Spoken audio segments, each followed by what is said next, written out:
حضرین و حضرات، ابھی میں نے ایک نعت سنی تھی۔ اتفاق کی بات یہ ہے کہ یہ ایک بڑا نازک سا موضوع ہے، نعت رسول کہنا، اور کچھ لوگوں نے اس پہ کمال کر دیا ہے۔ بہت خوبصورت اشعار لکھے ہیں جو کسی کے مقام نبوت کو تو شاید ہم کبھی بھی نہیں پہنچ سکتے، مگر ہر نبی کا،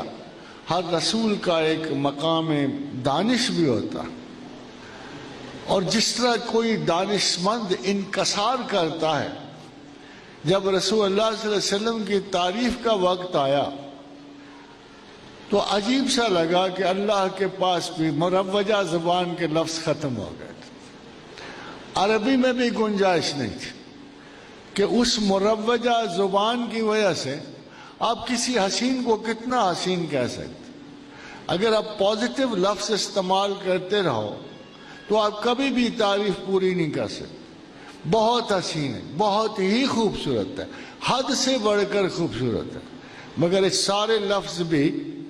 اس کی تعریف پوری نہیں کر سکتے۔ لاہور میں جب کسی کو بہت حسین کہنا ہو تو کبھی بھی پازیٹیو لفظ نہیں استعمال کرتے۔ کوئی کہتا ہے نیری قیامت ہے، کوئی کہتا ہے بالکل ہی قتل ہے۔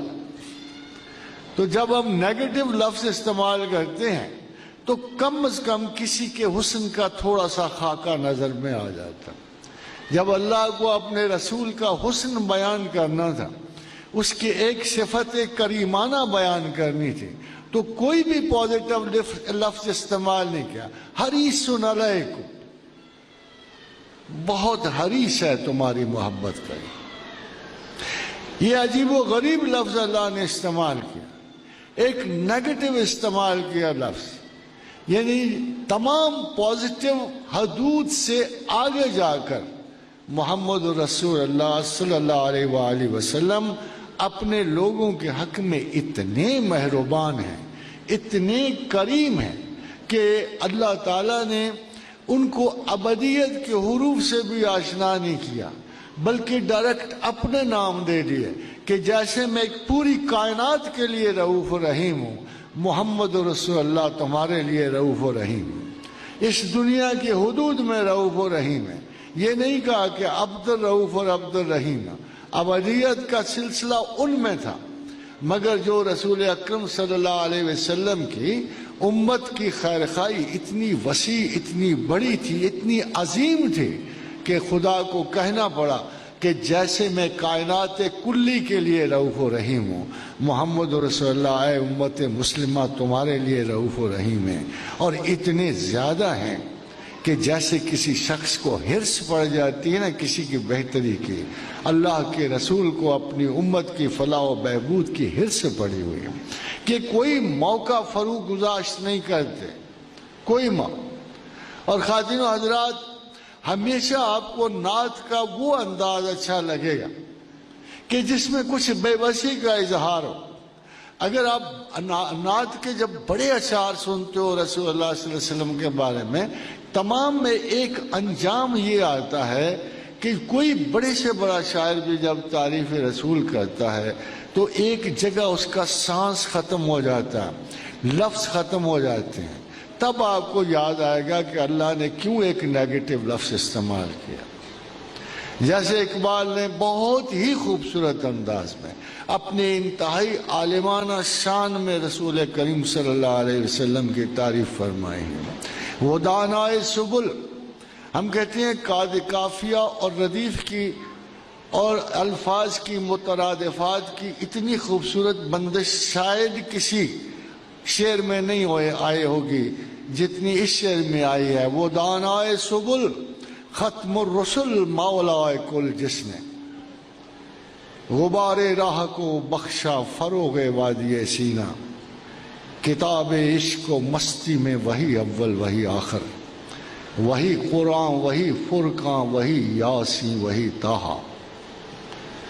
مگر جو آخری شعر اقبال نے اپنا نہیں لکھا،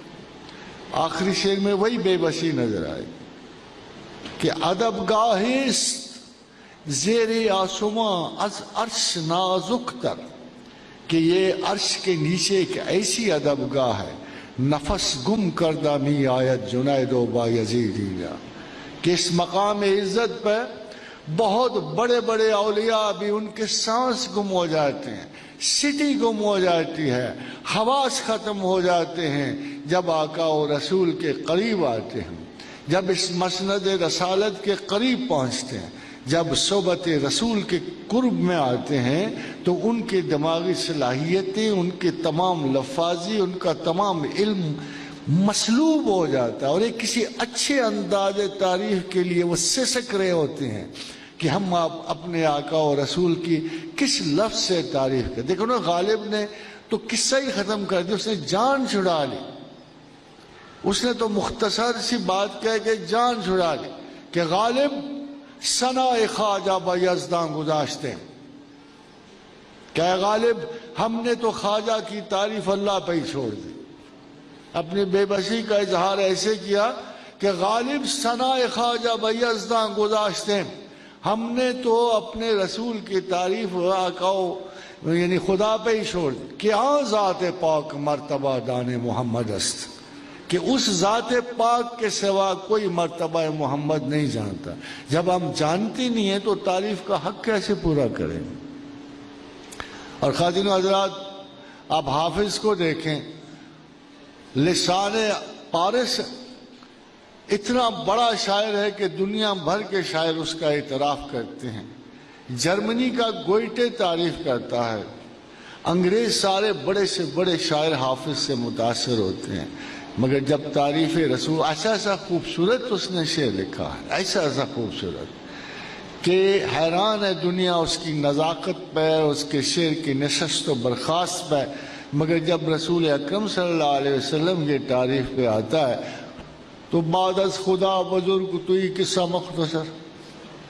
اور کوئی لفظ ہی نہیں رہ جاتا، اتنی مختصر سی بات کہہ کہ وہ بات ختم کر کہ بعد از خدا بزرگ تو ہی قصہ مختصر، کہ اللہ کے بعد تو ہی بڑا، بس قصہ مختصر۔ تو خواتین و حضرات، نعت کا پیٹرن جب بھی آپ نے اختیار کرنا ہو اور نعت کی بات کریں، دو چار چیزیں ضرور کیا کریں۔ ایک تو اشعار کا، اچھے اشعار کا انتخاب کیا کریں۔ دیکھو امیر مینائی نے چھوٹی سی ایک تعریف کی ہے، بڑی خوبصورت سی، ذرا الٹے رستے سے آ کر، کہ جب مدینے کا مسافر کوئی پا جاتا ہوں، حسرت آتی ہے یہ پہنچا میں رہا جاتا ہوں۔ ایک انداز تعریف یہ بھی ہے کہ جب مدینے کا مسافر کوئی پا جاتا ہوں، حسرت آتی ہے یہ پہنچا میں رہا جاتا ہوں۔ تو خواتین حضرات، یہ لازم ہے کہ نعت میں اور نعت کے انداز میں وہ مقام عزت و کرم اس کی نگہداشت رہے جس کے حضور رسول اکرم صلی اللہ علیہ وسلم ایک حق رکھتے ہیں، اور وہ بہت بڑا حق ہے۔ اس لیے کہ شفاعت میں، محبت میں، یہ جو ہم نے طریقے اپروچ سیکھا ہے خدا کی طرف، اسلام کی طرف، یہ صرف رسول اللہ نے ہمیں بتایا ہے، اور اپنے رسول کے ذریعے خدا نے ہم تک وہ انداز اختیار پہنچایا ہے جس پہ چل کر ہم خدا کو پہچان سکتے ہیں، اس سے انس رکھ سکتے ہیں، اس سے محبت رکھ سکتے ہیں۔